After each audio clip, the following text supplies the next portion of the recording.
So much has changed in our lives because of the pandemic. We've all had to learn how to be more patient about things we've taken for granted. Voting is one of them, and this year, that patience may be tested on election night and in the days after. Here's CBS's Major Garrett.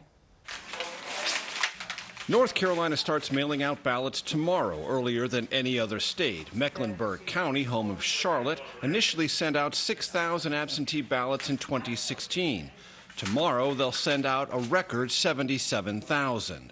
I expect that we send out over 160,000 ballots by the time it is all said and done. That will happen across the country. Some 80 million voters are expected to cast ballots by mail, testing elections officials and voters' patience as never before. It is a process of opening an envelope, processing the ballot through a reader, instead of doing it in one action when you go vote in person. That may mean a potentially nerve-wracking delay in results on Election Day. Of the 13 states expected to be competitive this fall, 6 will accept ballots that are mailed on or before Election Day but arrive afterward.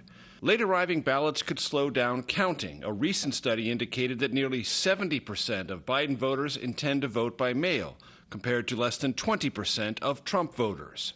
If that holds, early returns could give the appearance of a large Trump lead, but over time, a so-called blue shift toward Biden. I am concerned that people are going to take advantage of that time to misinform people.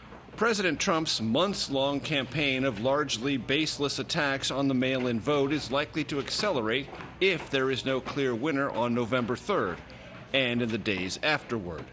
Facebook CEO Mark Zuckerberg told CBS this morning the platform will police election disinformation. There's nothing illegitimate about taking a few extra days or even weeks in order to make sure that all the votes get counted. Washington, D.C. is one of 10 states or jurisdictions mailing ballots to all registered voters and bracing for heavy volume. Just because you have to wait doesn't mean that there's a problem.